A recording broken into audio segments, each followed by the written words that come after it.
Na verdade, não me foi perguntado se eu concordava ou não com o presidente Bolsonaro.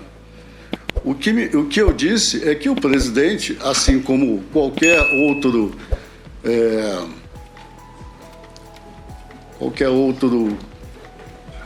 O almirante Garnier, investigado no caso da tentativa de golpe de Estado que abalou o Brasil. Em mais um capítulo dessa trama digna de um thriller político, o alto oficial da Marinha tentou, em vão, se esquivar das graves acusações que pairam sobre ele e o círculo próximo de Jair Bolsonaro. Mas o que realmente chamou a atenção foi a atuação firme, cirúrgica e brilhante do ministro Alexandre de Moraes, que desmontou uma a uma as alegações de inocência de Garnier. Com perguntas diretas e embasadas, Moraes expôs contradições gritantes no depoimento do almirante, deixando claro que não há espaço para meias-verdades diante da justiça. E mais, as manobras para tentar limpar a barra de Bolsonaro simplesmente fracassaram. As tentativas de poupar o ex-presidente caíram por terra, diante das evidências e da condução implacável do ministro. Eu era o comandante da Marinha, eu não era assessor político do presidente. E eu me ative ao meu papel institucional. O senhor disse aqui anteriormente, duas, três respostas atrás, em relação à questão das eleições, das urnas, que a questão estava sendo tratada na comissão de transparência que as Forças Armadas faziam parte. Perfeito. A Marinha fazia parte dessa comissão? Ministro, se não me engano, a Marinha tinha 2 oficiais superiores nessa comissão. O senhor se recorda das conclusões dessa comissão? Muito genericamente, porque a comissão foi conduzida mais diretamente pelo Ministério da Defesa. O que nós fizemos como comandante de força, bom, eu até vi o depoimento do Brigadeiro Batista Júnior, que ele disse que se envolvia, dialogava com o pessoal dele. No caso da Marinha, o que eu fiz foi alocar pessoal como solicitado pelo ministro e aguardar que os trabalhos fossem concluídos. Então, havia lá, se não me engano, 2 militares, 2 oficiais superiores, salvo engano, e me lembro que foi expedido um relatório final, que nós lemos, o ministro nos deu a conhecer, sim. O senhor era crítico às urnas eletrônicas? Não, senhor. Há uma declaração do senhor na mídia, dia 14/5/2022, às vésperas. 14 de maio. 14 de maio de 2022, sinalizando apoio. E o senhor agora mesmo disse corretamente que os militares devem ser até o seu papel institucional, e o senhor não é conselheiro político, não era conselheiro político do presidente da República.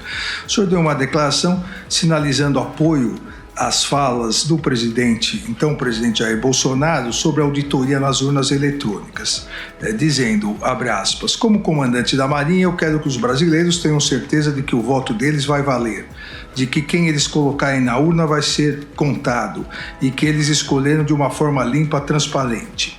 O presidente da República é meu chefe, é o meu comandante, ele tem o direito de dizer o que ele quiser. Isso durante a inauguração da estátua Almirante Tamandaré. O senhor se recorda disso? Perfeitamente, ministro. Essa é a posição institucional do comandante da Marinha? Senhor, mas eu disse mais do que isso. Talvez o senhor tenha a reportagem completa. Por favor. Na verdade, não me foi perguntado se eu concordava ou não com o presidente Bolsonaro. O que eu disse é que o presidente, assim como qualquer outro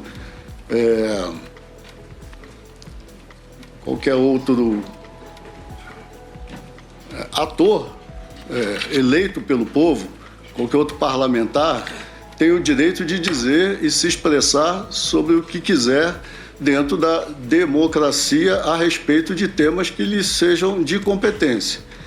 O que eu defendi aí, que como o senhor leu inicialmente, é que quanto mais transparentes os processos, maiores serão as garantias de que nós teremos transições pacíficas, desestimulando a necessidade de uma, por exemplo, intervenção de GLO para conter distúrbios e coisas semelhantes. Então, essa é uma preocupação legítima de um comandante de força. Mas a minha defesa é que, bom, além de oficial da Marinha, eu fui gerente de projetos, desenvolvi o sistema de apoio à decisão que a esquadra usa para controlar áreas marítimas, o jogo de guerra da Escola de Guerra Naval. Eu tenho conhecimento de tecnologia, da informação e outras ferramentas. E é de meu conhecimento que quanto mais, e isso eu disse na entrevista, quanto mais auditorias, quanto mais verificações nós fizermos nos sistemas digitais, sejam eles quais forem, nós teremos uma maior certeza de que esse sistema faz tão e apenas somente aquilo para o qual ele foi desenhado, digamos assim. Então, essa é a tônica da entrevista que eu dei, porque me perguntaram o que eu achava disso ou daquilo. Então, eu não fui dizer que eu concordava com o que o presidente Bolsonaro disse. Eu disse que ele, como qualquer outro, poderia dizer o que quisesse. E muitas pessoas diziam muitas coisas. O senhor sabe disso. Sim. Então, a minha defesa era que quanto mais auditoria, quanto mais verificações, melhores seriam os resultados para todos os brasileiros, que eu tenho certeza que, inclusive, é o desejo do Tribunal Superior Eleitoral. O senhor disse agora que o senhor é especialista em tecnologia. Fui um dia. Foi uma vez especialista, como se diz nas Forças Armadas, é eterno comandante. Eu queria tocar num outro assunto que à época foi muito divulgado pela mídia. No dia em que seria votada a emenda constitucional para introdução do voto impresso, pelo rosto do senhor, o senhor já sabe qual vai ser a pergunta. Sei. No dia em que seria votado, houve uma novidade. O senhor foi à Marinha, e o senhor como comandante, o senhor foi entregar um convite ao presidente da República salvo engano, com 3 blindados. Não se lembra se eram 3, 4, com alguns blindados da Marinha. Eram mais do que isso. Que até naquele momento alguns estavam meio esfumaçados, né? O senhor se recorda, por isso deu muita repercussão, mas isso foi, naquele momento, até pela novidade, isso foi entendido como uma pressão ao Congresso Nacional, porque foi exatamente no momento em que se debatia na Câmara dos Deputados e seria votado. O senhor já disse que se recorda. Por que essa novidade naquele exato momento? Os chineses dizem que coincidências não existem. Teria sido uma coincidência, Almirante? Não existe até certo ponto. Eu acho. Muito obrigado, senhor ministro, por o senhor me fazer essa pergunta. Apesar de eu ter dado uma entrevista no mesmo dia onde me perguntaram sobre isso, uma das missões que eu me atribuí ao assumir o comando da Marinha era dar a conhecer à sociedade brasileira das capacidades da Marinha do Brasil. É comum, quando a gente vê pessoas militares fardados de camuflado, ou a gente vê um carro de combate, um tanque, como falam por aí popularmente, nas ruas, as pessoas acharem que é o Exército que está ali. E a Marinha tem essas capacidades. O que foi tratado nessa reunião, Almirante? Nessa reunião,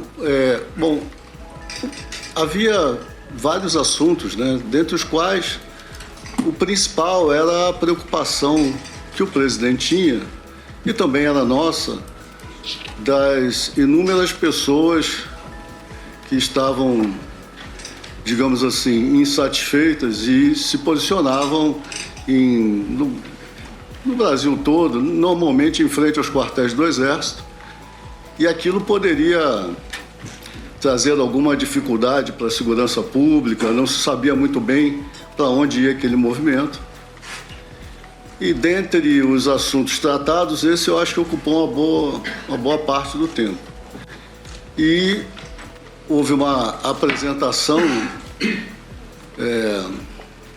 de alguns tópicos de considerações que poderiam levar a, talvez, não foi decidido isso naquele dia, a decretação de uma GLO ou de necessidades adicionais, principalmente visando a segurança pública. Foi apresentada uma minuta. Eu não vi minuta, ministro. Eu vi uma apresentação na tela de um computador. Havia um telão onde algumas informações eram apresentadas na tela. Eu não recebi, quando o senhor fala minuta, eu penso em papel, em um documento que lhe é entregue. Eu não recebi esse tipo de documento. O senhor se recorda dos considerandos? O senhor se recorda de alguns dos considerandos ou de algo que estava escrito nesse documento que foi exposto? Eu me lembro, talvez eu não lembre das frases, eu me lembro do conteúdo. O conteúdo dizia respeito à pressão popular nas ruas, considerando que há insatisfação, que há pessoas na porta dos quartéis, e havia alguma coisa de, talvez já de caminhoneiros, e também havia algumas considerações acerca talvez do processo eleitoral, alguma coisa ligada à forma como algumas questões eleitorais aconteceram. Sinceramente, eu não lembro dos detalhes, porque, como disse para o senhor, algo apresentado numa tela de computador, onde não se aprofundou em nada, mas era parte de talvez de uma análise do cenário político e social do Brasil naquele momento.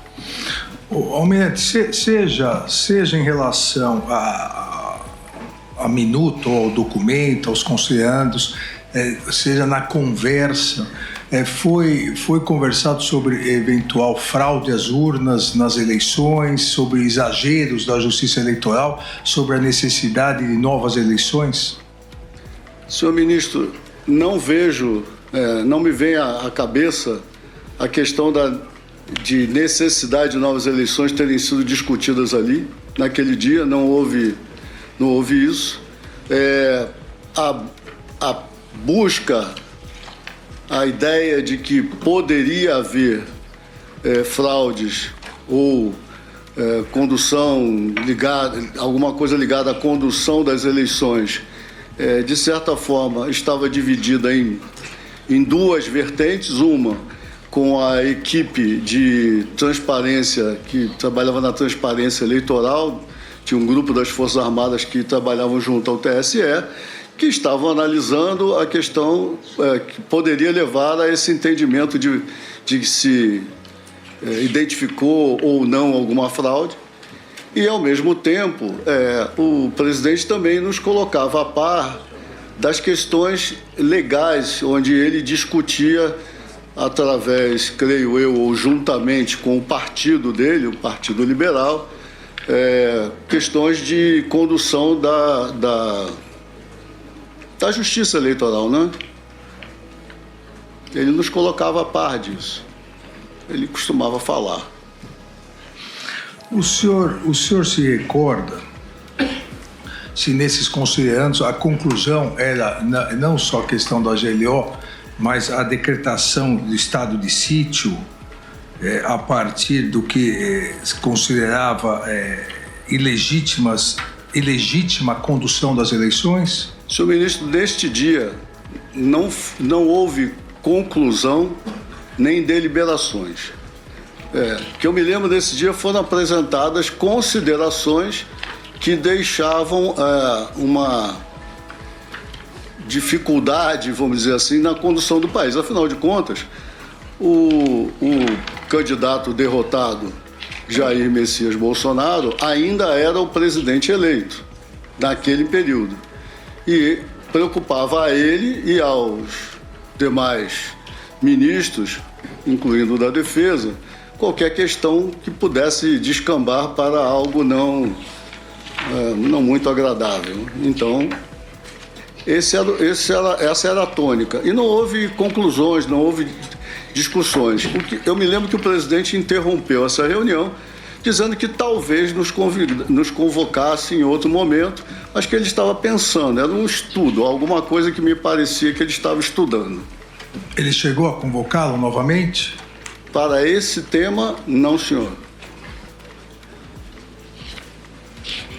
Muito obrigado. Deixe o like e se inscreva no canal para continuar informado. Até o próximo vídeo.